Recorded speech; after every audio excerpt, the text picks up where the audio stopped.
Il n'y a pas de dépôt de rapport de commission. À la rubrique dépôt de pétition, Monsieur le député de Laurier-Dorion. Merci, Madame la Présidente. Je dépose l'extrait d'une pétition adressée à l'Assemblée nationale signée par 484 pétitionnaires, désignation citoyens et citoyennes du Québec.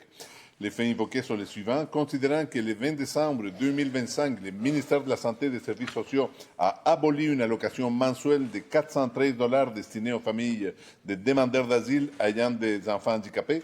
Considérant que cette abolition sera effective dès mars 2026, considérant que cette abolition heurte 263 familles, dont 330 enfants, qui comptent parmi les personnes les plus vulnérables de la société québécoise, considérant que dans un contexte de hausse du coût de la vie, cette allocation permettait à ces familles de payer leur épicerie, les loyers, les transports, l'école, les services de garde spécialisés, en plus de subvenir aux besoins particuliers de leurs enfants, considérant que cette abolition hypothèque directement l'avenir de ces enfants, freine leur développement et compromet leur inclusion sociale alors qu'ils vivent pour la plupart dans une grande précarité, considérant que cette mesure vise à économiser un maigre 1,2 million de dollars alors que le gouvernement a obtenu en 2024 un transfert de 750 millions de dollars de la part du gouvernement fédéral afin d'accueillir les demandeurs d'asile en sol québécois, considérant que cette abolition s'inscrit dans un programme d'austérité plus large des coupes dans les services publics du Québec et notamment dans les services aux demandeurs d'asile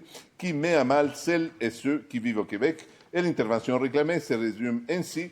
Nous, signataires, demandons au gouvernement du Québec de rétablir l'allocation mensuelle de 413 $ destinée aux familles de demandeurs d'asile ayant des enfants handicapés, et ce, dès maintenant. Je certifie que cet extrait est conforme à l'original de la pétition.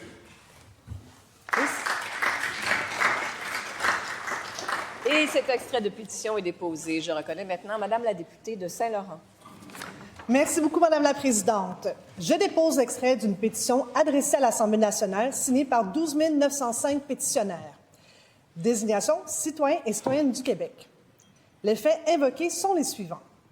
Considérant que l'infertilité est reconnue comme une maladie par l'Organisation mondiale de la santé et par le Québec, considérant que depuis 2008, un couple sur 6 est touché par l'infertilité au Québec, considérant que le taux de natalité au Québec diminue depuis 2013 et atteint des creux historiques en 2024 et 2025, considérant que cette forte baisse est un enjeu important de santé publique, économique et sociétale, considérant que les décès dépassent les naissances au Québec, considérant que la fécondation in vitro est souvent le seul traitement efficace, considérant qu'un seul cycle de fécondation in vitro est insuffisant selon la réalité médicale des couples, considérant que les personnes atteintes d'infertilité vivent une grande détresse psychologique, émotionnelle, identitaire et financière, considérant que l'infertilité est liée à un risque accru d'anxiété, de dépression et d'épuisement,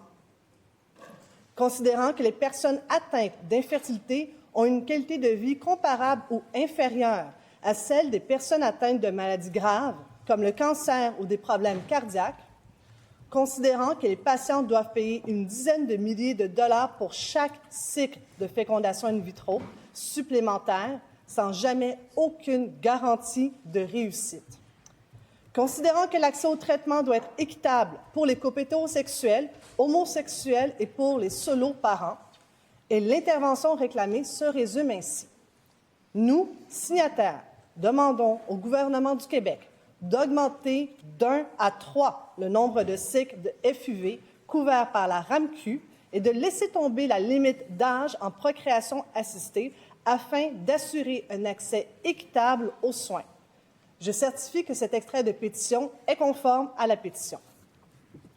Cet extrait de pétition est déposé. Monsieur le député de Saint-Henri-Sainte-Anne. Merci beaucoup, Madame la Présidente. Permettez-moi de saluer dans les tribunes Susanna Lazaro, PDG de Diabète Québec, Nathalie Kinard, directrice générale de Diavi, et Martin Paré, membre initiateur de la coalition. Merci d'être là. Alors, je dépose l'extrait d'une pétition adressée à l'Assemblée nationale, signée par 11 380 pétitionnaires, désignation citoyens et citoyennes du Québec. Les faits invoqués sont les suivants. Considérant que le Québec est la dernière province canadienne à ne pas rembourser les pompes à insuline et leur fourniture aux adultes vivant avec un diabète de type 1, ou diabète auto-immun atteint de l'adulte. Considérant que l'INES a émis une recommandation claire en date du 6 mai 2022 concernant l'élargissement du programme d'accès aux pompes à insuline et que leur fourniture à toutes les personnes vivant avec un DT1 ou l'ADA, notamment aux adultes qui en sont présentement exclus, sur la seule base de leur âge au diagnostic. Considérant que la science démontre que tant les adultes que les enfants diabétiques bénéficient du traitement par pompe à insuline et qu'il peut s'agir du seul traitement qui permet à maintes personnes diabétiques insulinodépendantes d'atteindre les cibles glycémiques requises pour prévenir de graves complications.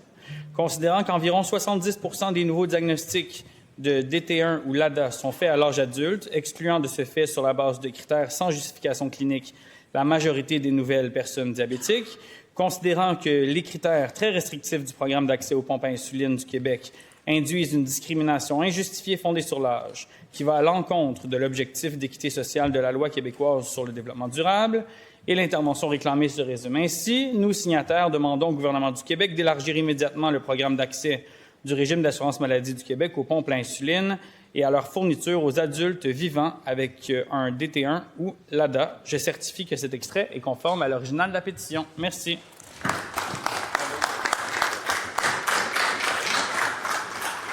Cet extrait de pétition est déposé et j'ai reçu une demande de M. le député de Saint-Henri-Sainte-Anne pour la présentation d'une pétition non conforme. Y a-t-il consentement pour la présentation de cette pétition? Consentement?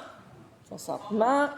Monsieur le député de Saint-Henri-Sainte-Anne. Merci, Madame la Présidente. Alors, je dépose l'extrait d'une pétition adressée à l'Assemblée nationale signée par 1502 pétitionnaires, désignation citoyenne du Québec.